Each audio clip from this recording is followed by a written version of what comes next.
Kumusta kayo mga palalabs? Sana ay nasa mabuti kayong kalagayan. Saan man kayo naroroon. Okay, so meron ako ditong flowers. Diba ganito? Magdi-DIY tayo ng flowers, ng bouquet of flowers. So, sa mga vegetarian dyan, much better siguro na bumili kayo ng ganito, ng flowers. Tapos,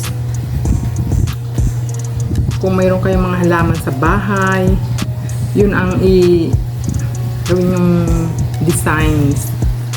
Ganda, mas makakatipid kayo. So, kasi yun ang gagawin ko.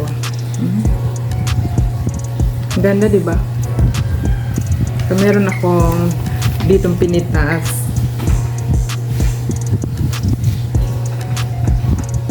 Yan. Ito yung gagamitin ko. So, wait lang.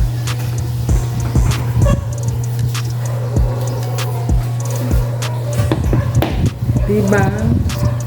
Kung meron kayong ganito, maganda itong gamitin. Ang pangalan, marami kami nito dun.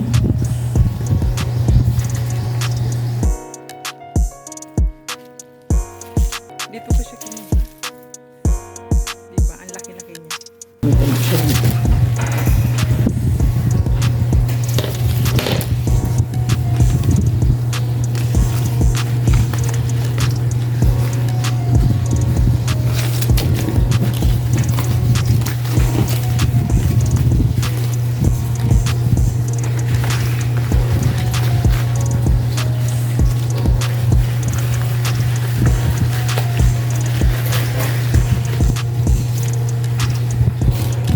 Tatalo natin.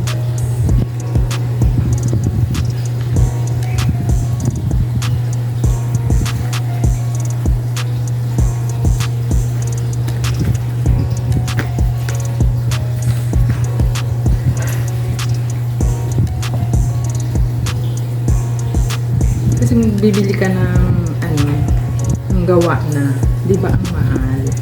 So, ganito na lang gawin mo. Kapag ma-occasion, birthday, isurpresa mo si love mo ng ganito. Binili pala namin to sa Divisoria. Kasama ko si Nina Eden TV, syempre. Hindi ako lumalakad nang hindi siya kasama. So, ayan. Malapit na siyang matapos.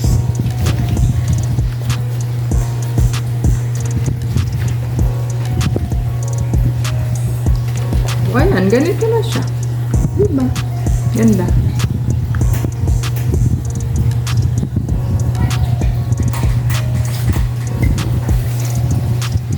Tadaan! Yan na siya. Flower offering.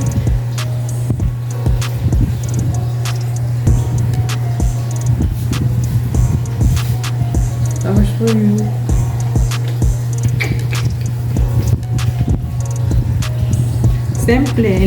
Simple lang to, pero alam na, kapag galing sa puso, napakaganda na.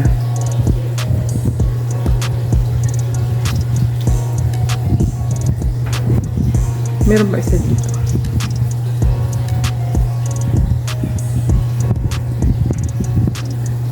Pwede rin siya lagyan ng ribbon dito.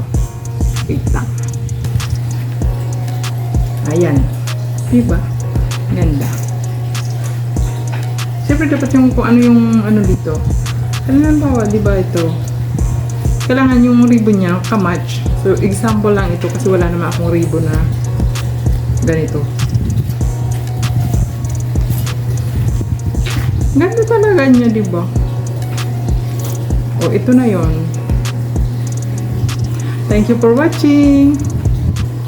Di ba may idea na kayo? Ang presyo yung bili ko pala nitong bulaklak ito 150, ito 120. So pinag-match ko na lang sila. Bagay naman, di ba? Match ko lang yan. So ayan, okay na. Nakakatuwa talaga siya. Sana ay nagustuhan nyo rin tong aking tips para makatipid sa pagbibili ng bulaklak, ng paggawa ng bouquet. So yun lamang. Maraming salamat, Team Herbsol Family.